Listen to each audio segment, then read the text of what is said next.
L'une des erreurs que commettent beaucoup d'entrepreneurs au pays, en fait, les entrepreneurs qui font de l'agribusiness, c'est de produire avant de vendre. C'est vraiment l'une des erreurs que beaucoup de personnes commettent. D'ailleurs, je vais te raconter une petite anecdote. J'ai un très bon ami à moi, pareil, qui fait de l'agribusiness comme moi au pays. Il fait de la pisciculture, de l'élevage, de porc, de poulet. Il est dans la diaspora comme moi.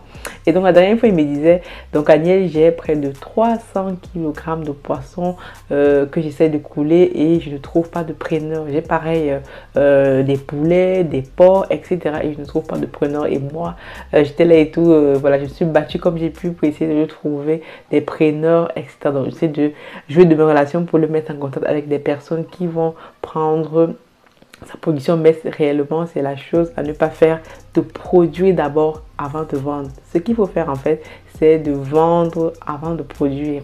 Dans cette vidéo-ci, je vais te partager en gros nos stratégies de vente lorsqu'il s'agit de la pisciculture et de plus de choses encore.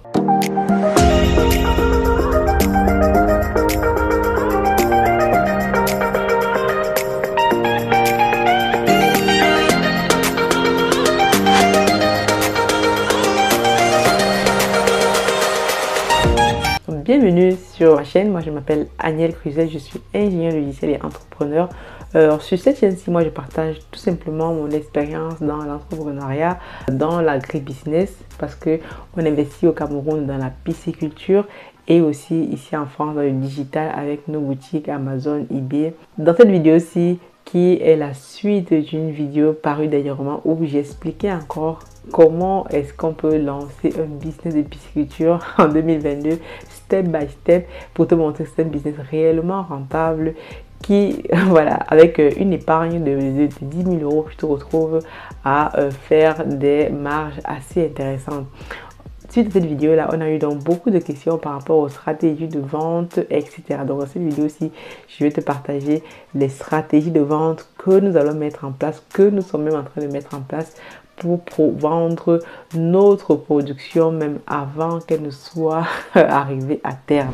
Première chose que tu dois faire lorsque tu te lances dans l'agribusiness, dans la production de, voilà, de denrées alimentaires, tout simplement, c'est de vendre avant de produire. Réellement, c'est pas important parce que le pire serait que tu finis de produire, tu finis de faire tout ce qu'on fait et que je te retrouve comme mon ami là en fait à avoir sa production et commencer à lire alors comme on dit au pays et réellement là tu perds parce que voilà, tu vas brader ta production, tu vas la vendre à des prix dérisoires et voilà quoi, clairement c'est pas ce qu'il faut faire. Donc la première chose qu'il faut faire déjà, c'est de réfléchir en termes de base de données clients.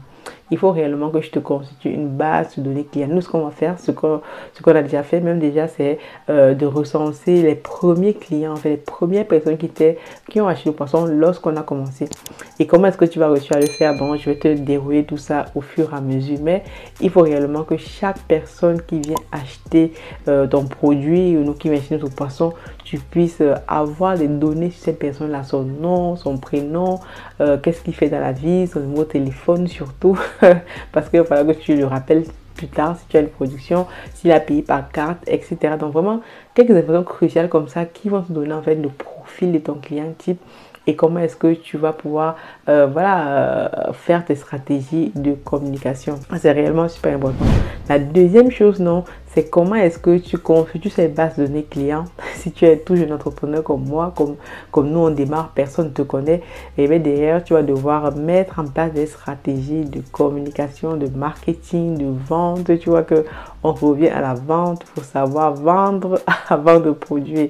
Donc là, il va falloir que tu puisses vendre ton poisson avant même qu'il ne soit arrivé à maturité.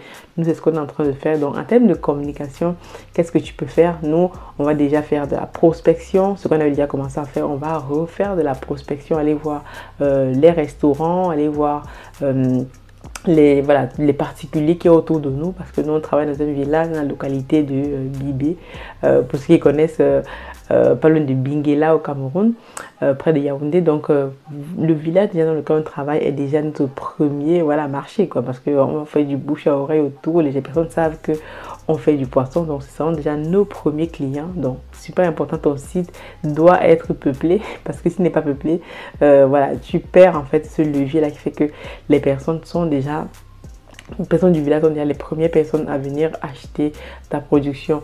Donc, deuxième des choses, maintenant, tu dois réfléchir, voilà, est-ce que tu vas vendre aux particuliers, aux entreprises, est-ce que tu vas vendre aux grossistes, etc. Donc, toutes ces stratégies-là, tu dois clairement déjà commencer à y réfléchir ou les mettre en place. Nous, clairement, nous, on privilégie surtout les particuliers parce que c'est les particuliers qui payent mieux. Quand on parle de poisson, on vend le poisson à 2500 francs.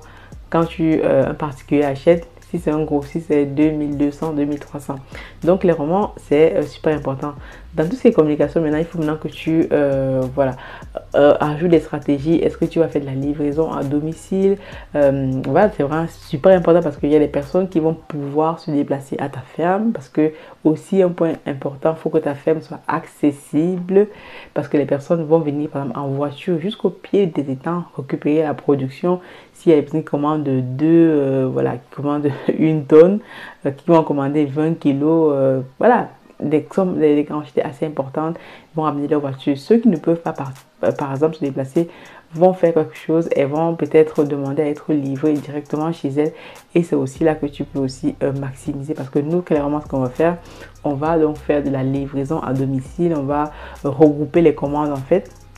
Et ce qui va donc nous permettre de pouvoir augmenter le prix de la livraison en fonction de la localité où se trouvent nos clients. On va pouvoir facturer ça en plus. Donc, on louera une voiture pour faire nos livraisons en une seule fois.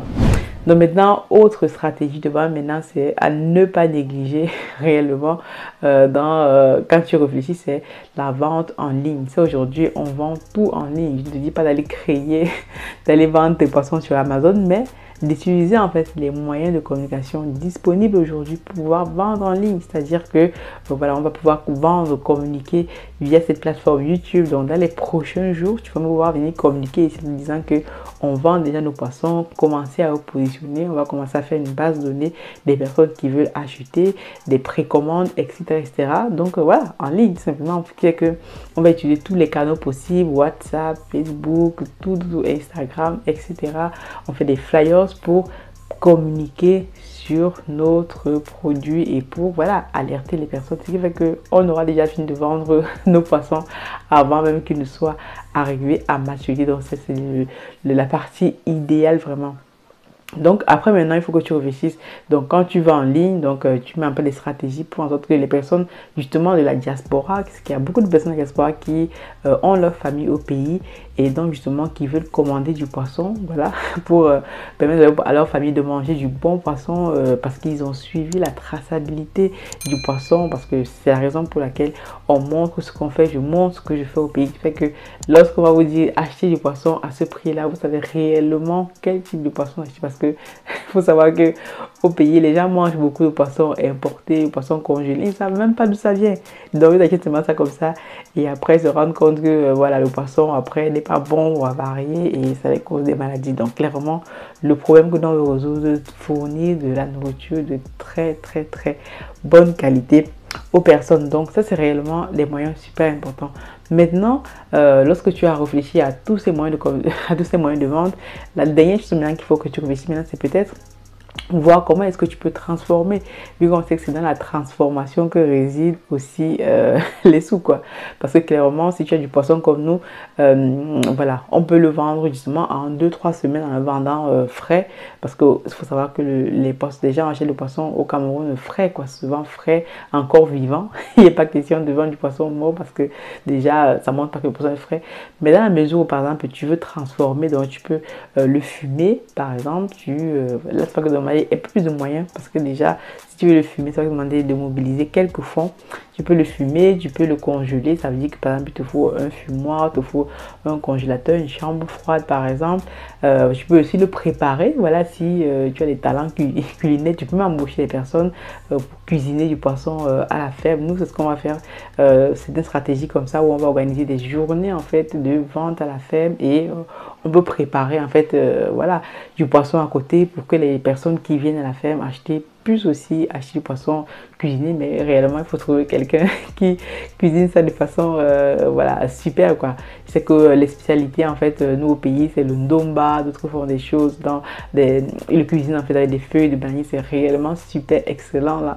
Donc c'est vraiment quelque chose que on va penser à faire, atteindre, peut-être faire un petit restaurant, des choses comme ça, quoi, mais vraiment réellement pour que les consommateurs, nos clients puissent être de plus en plus, voilà, être à proximité. Comme moi, je mise beaucoup sur le fait que les clients viennent à la ferme voir ce qu'on fait. Donc, créer cette proximité-là, faire en sorte que vous avez aussi des clients fidèles. Et donc, ta base de données donc, doit toujours te servir, ce qui fait que chaque client qui vient donc à la ferme, donc tu dois pouvoir les recenser. Et ce qui fait que la prochaine fois, donc, tu vas pouvoir les appeler directement si tu as une nouvelle production, ils seront en fait les clients privilégiés pour tes prochaines productions. Et donc là, tu vas pouvoir faire quoi? Tu vas pouvoir faire des systèmes de remise, des systèmes de paiement en plusieurs fois, donc réellement créer toutes les stratégies de vente et de communication qui se font.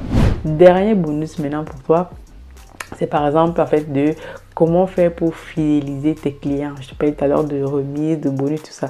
Donc si tu as une base de données, comme je dis, c'est vraiment le nerf de la guerre, ta base de données, toujours d'avoir ta base de données des clients clés que tu fidélises. Et comment tu vas les fidéliser? Par exemple, si c'est des clients qui rachètent plusieurs fois, tu peux commencer à donner des réductions. Par exemple, si ils en achètent par exemple, c'est pas moi, 50 kilos, tu peux décider par exemple de leur offrir 1 ou 2 kilos par en plus. Tu peux décider de leur permettre de payer en plusieurs fois. Tu peux vraiment décider de faire des bons de réduction, faire des coupons, faire des choses comme ça qui font en sorte que tu fidélises tes clients de plus en plus. Et donc, une des stratégies donc, que j'avais oublié, donc, c'est si tu fais de l'agri-business, surtout, mets-toi en entreprise, légalise ton activité parce que réellement, ça va t'ouvrir les portes. Imagine-toi si tu vas négocier avec des professionnels, avec des restaurants, des hôtels, des choses comme ça. Si tu es en entreprise, ça crédibilise ton activité et parce que là, ils vont travailler en fait professionnel à professionnel, pas forcément particulier à professionnel. Donc c'est on va dire le game est déjà déséquilibré quoi.